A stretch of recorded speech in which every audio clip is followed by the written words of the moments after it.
ಲೋಕಸಭೆ speaker Om Birla ವಿರುದ್ಧ ಅವಿಶ್ವಾಸ ನಿರ್ಣಯ ಮಂಡಿಸುವುದಕ್ಕೆ ಎನ್ಡಿ ಕೂಟ ನಿರ್ಧರಿಸಿದೆ.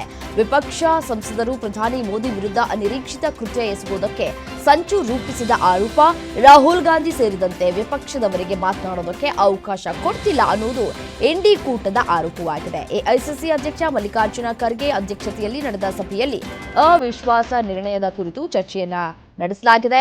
ಇಂಡಿಯಾ ಮೈತ್ರಿಕೂಟದ ಎಲ್ಲಾ ವಿರೋಧ ಪಕ್ಷಗಳು ಇದಕ್ಕೆ ಸಮ್ಮತಿಸಿವೆ ಎನ್ನಲಾಗಿದೆ.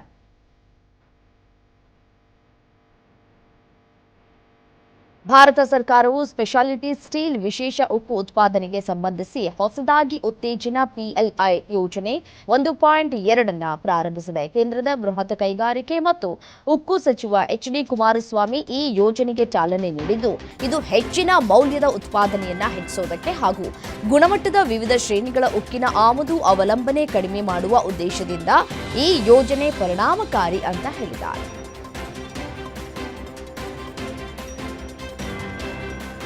ಪ್ರಧಾನಿ ನರೇಂದ್ರ ಮೋದಿ ಅವರು ಭಯದಿಂದಾಗಿ ಸಂಸತ್ ಅಧಿವೇಶನದ ಕಲಾಪಕ್ಕೆ ಗೈರು ಹಾಜರಾಗಿದ್ದಾರೆ ಅಂತ ಕಾಂಗ್ರೆಸ್ ಮಹಿಳಾ ಸಂಸದರು ಲೋಕಸಭಾ ಸ್ಪೀಕರ್ ಓಂ ಬಿರ್ಲಾ ಅವರಿಗೆ ಪತ್ರ ಬರೆದಿದ್ದಾರೆ. ತಮ್ಮ ಪ್ರತಿಭಟನೆಯು ಪ್ರಧಾನಿ ನರೇಂದ್ರ ಮೋದಿಗೆ ಬೆದರಿಕೆಯನ್ನ ಉಂಟು ಮಾಡಿದೆ ಎಂಬ ಆರೋಪಗಳನ್ನು ತಿರಸ್ಕರಿಸಿದೆ.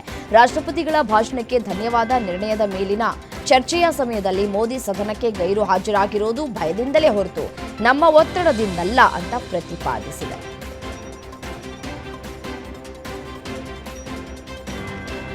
ದಳಪತಿ ವಿಜಯ್ ಅವರು ಸದ್ಯ ಸುದ್ದಿಯಲ್ಲಿದ್ದಾರೆ. ಅವರು ಸದಾ ಒಂದಿಲ್ಲೊಂದು ವಿಷಯಕ್ಕೆ ಸುದ್ದಿ ಆಗ್ತಲೇ ಇರ್ತಾರೆ. ಚೆನ್ನೈನಲ್ಲಿ ನಡೆದ ಮದುವೆಯಲ್ಲಿ ದಳಪತಿ ವಿಜಯ್ ಭಾಗಿಯಾಗಿದ್ದಾರೆ. ಇದು ಹೈ ಪ್ರೊಫೈಲ್ ಮದುವೆಯಾಗಿದ್ದು, ಈ ಕಾರಣಕ್ಕೆ ಸಾಕಷ್ಟು ಗಣ್ಯರು ಹಾಜರಿ ಹಾಕಿದ್ರು. ಕರೂರು ಕಾಲ್ತುಳಿತದ ಮೃತರ ಕುಟುಂಬಕ್ಕೆ ಭೇಟಿ ನೀಡೋದಕ್ಕೆ ವಿಜಯ್ ಬಳಿ ಸಮಯವಿಲ್ಲ, ಮದುವೆ ಮನೆಗೆ ತೆರಳೋದಕ್ಕೆ ಅವರ ಬಳಿ ಸಮಯ ಇದೆ ಎಂಬುದು ಅನೇಕರು ವಿಜಯ್ ಅವರನ್ನ ಟೀಕೆ ಮಾಡಿದ್ದಾರೆ.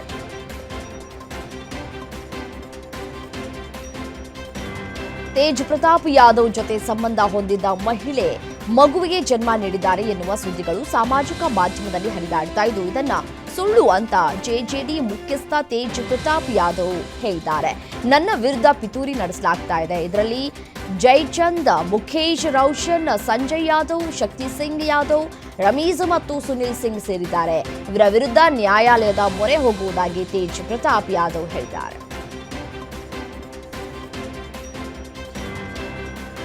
ಕಾಂಗ್ರೆಸ್ ಸಂಸದ ಗೊಗೊಯ್ ಅವರಿಗೆ ಪಾಕಿಸ್ತಾನದೊಂದಿಗೆ ಸಂಬಂಧವಿದೆ ಅಂತ ಅಸ್ಸಾಂ ಮುಖ್ಯಮಂತ್ರಿ ಹಿಮಂತ ಬಿಸ್ವಾ ಶರ್ಮಾ ಆರೋಪಿಸಿದರು.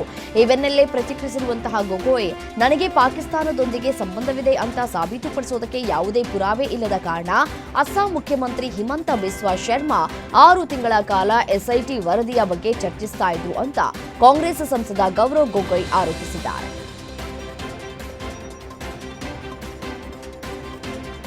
ಅಮೆರಿಕ ಈಗಾಗಲೇ ಘೋಷಿಸಿರುವಂತೆ ಭಾರತ ರಷ್ಯಾದಿಂದ ಇಂಧನ ಖರೀದಿಯನ್ನ ಸ್ಥಗಿತಗೊಳಿಸುತ್ತದೆ ಎಂಬ ಕುರಿತಾಗಿ ಹರಿದಾಡ್ತಾ ಇರುವಂತಹ ವರದಿಗಳ ಬಗ್ಗೆ ಭಾರತದ ವಿದೇಶಾಂಗ ಕಾರ್ಯದರ್ಶಿ ವಿಕ್ರಮ್ ಮಿಶ್ರಿ ಪ್ರತಿಕ್ರಿಯೆಯನ್ನು ಕೊಟ್ಟಿದ್ದಾರೆ. ಸುದ್ದಿಗೋಷ್ಠಿಯಲ್ಲಿ ಮಾತನಾಡಿದಂತಹ ಅವರು, ಭಾರತವು ಬಹು ಇಂಧನ ಮೂಲಗಳನ್ನು ನಿರ್ವಹಿಸುತ್ತದೆ. ಭಾರತಕ್ಕೆ ರಷ್ಯಾ ಅಥವಾ ಬೇರೆ ಯಾವುದೋ ಒಂದೇ ದೇಶದಿಂದ ಇಂಧನ ಪೂರೈಕೆಯಾಗುವುದಿಲ್ಲ. ರಾಷ್ಟ್ರೀಯ ಹಿತಾಸಕ್ತಿಯು ಎಲ್ಲಾ ತೈಲ ಖರೀದಿಗಳಿಗೆ ಮಾರ್ಗದರ್ಶನ ನೀಡುತ್ತದೆ ಅಂತ ಹೇಳಿದ್ದಾರೆ.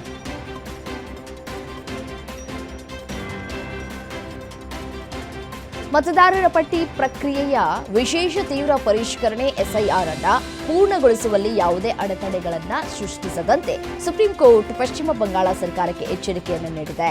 ಇದೇ ವೇಳೆ ಪ್ರಕ್ರಿಯೆಯಲ್ಲಿ ಎದುರಾಗುವ ತೊಂದರೆಗಳನ್ನು ನ್ಯಾಯಾಲಯವೇ ಪರಿಹರಿಸುತ್ತದೆ ಎಂಬ ಭರವಸೆಯನ್ನು ನೀಡಿದೆ. ಜೊತೆಗೆ ನ್ಯಾಯಾಲಯವು ಪಶ್ಚಿಮ ಬಂಗಾಳದಲ್ಲಿ SIR ಸಂಬಂಧಿತ ಅರ್ಜಿಗಳ ಪರಿಶೀಲನೆ ಪೂರ್ಣಗೊಳಿಸುವ ಹಾಗೂ ಡೇಟಾವನ್ನು ಅಂತಿಮಗೊಳಿಸುವ ಗಡುವನ್ನು 1 ವಾರದವರೆಗೆ ವಿಸ್ತರಿಸಿದೆ.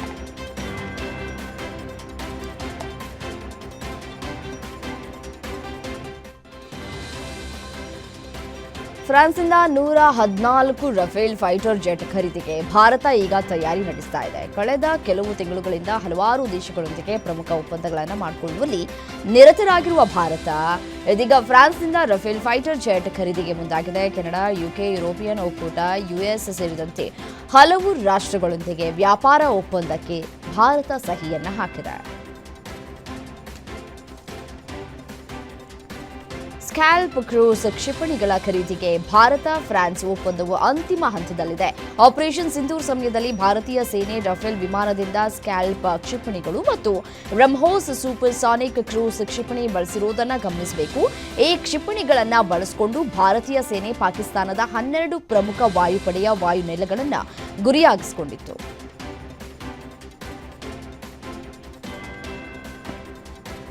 ಮಹಾರಾಷ್ಟ್ರದ ಸೋಲಾಪುರ ಜಿಲ್ಲೆಯಲ್ಲಿ ಕಾರಿನ ಒಳಗೆ 2 ಎಲೆಕ್ಟ್ರಾನಿಕ್ ಮತಯಂತ್ರಗಳು ಪತ್ತೆಯಾಗಿರುವ ಘಟನೆ ಚರ್ಚೆಗೆ ಕಾರಣವಾಗ್ತಾ ಇದೆ.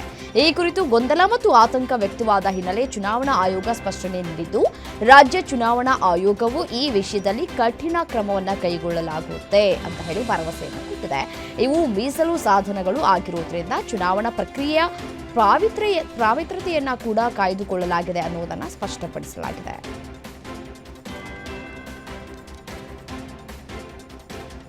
ಮಣಿಪುರದಲ್ಲಿ ಮತ್ತೆ ಗುಂಪು ಘರ್ಷಣೆ ಭುಗಿಲೆದಿದೆ.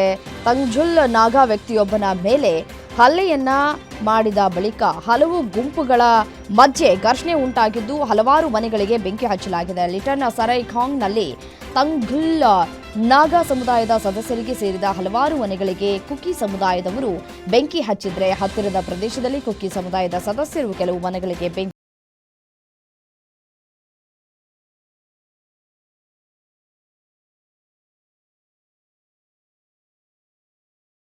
ಬಲಿಯಾಗಿರುವ ಘಟನೆ ಫರೀದಾಬಾದ್ ಜಿಲ್ಲಾ ಜೈಲಿನಲ್ಲಿ ನಡೆದಿದೆ. ಶಂಕಿತ ಉಗ್ರ ಅಬ್ದುಲ್ ರೆಹಮಾನ್ ಮೇಲೆ ಅದೇ ಜೈಲಿನಲ್ಲಿದ್ದಂತಹ ಕಾಶ್ಮೀರಿ ಯುವಕ ಅರುಣ್ ಚೌಧರಿ ಎಂಬಾತ ಹರಿತವಾದ ವಸ್ತುವಿನಿಂದ ಹಲ್ಲೆ ನಡೆಸಿದ್ದಾನೆ. ಆತನಿಗೆ ಗಂಭೀರವಾಗಿ ಗಾಯಗಳಾಗಿ ಮೃತಪಟ್ಟಿದ್ದಾನೆ ಅಂತ ಪೊಲೀಸ್ ವಕ್ತಾರ ತಿಳಿಸಿದ್ದಾರೆ.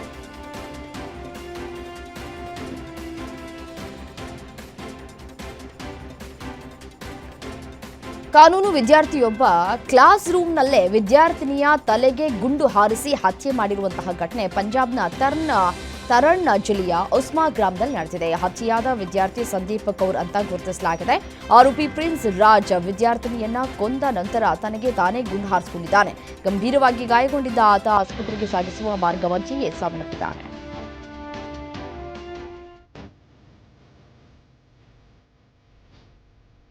ಜೆಎನ್ಯು ಅಂಗಳದಲ್ಲಿ ದಾಂಧಲೆ ನಡೆಸಿದ ಕಾರಣಕ್ಕೆ ವಿದ್ಯಾರ್ಥಿ ಒಕ್ಕೂಟದ ಚುನಾಯಿತ 4 ಸದಸ್ಯರು ಹಾಗೂ ಮಾಜಿ ಅಧ್ಯಕ್ಷರು ಸೇರಿ 5ರನ್ನ ಅಮಾನತುಗೊಳಿಸಲಾಗಿದೆ. ಜೆಎನ್ಯು ವಿದ್ಯಾರ್ಥಿ ಒಕ್ಕೂಟದ ಪದಾಧಿಕಾರಿಗಳಾದ ಅಧ್ಯಕ್ಷೆ ಅದಿತಿ ಮಿಶ್ರಾ, ಉಪಾಧ್ಯಕ್ಷೆ ಗೋಪಿಕಾ ಬಾಬು, ಸುನೀಲ್ ಯಾದವ್, ದಾನೇಶ್ ಆಲಿ ಸೇರಿ ಒಟ್ಟು 5ರನ್ನ 2 ಸೆಮಿಸ್ಟರ್ಗಳವರೆಗೆ ಅಮಾನತು ಮಾಡಲಾಗಿದೆ.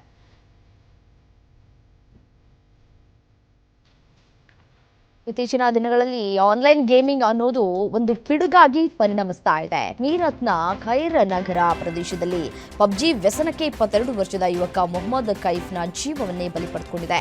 ತಡರಾತ್ರಿವರೆಗೆ ಈತ ಗೇಮ್ ಆಡ್ತಾ ಇದ್ದ. ಇದ್ದಕ್ಕಿದ್ದಂತೆ ರಕ್ತದ ಒತ್ತಡ ತುಂಬಾ ಹೆಚ್ಚಾಗಿ ಮೃತಪಟ್ಟಿದ್ದಾನೆ.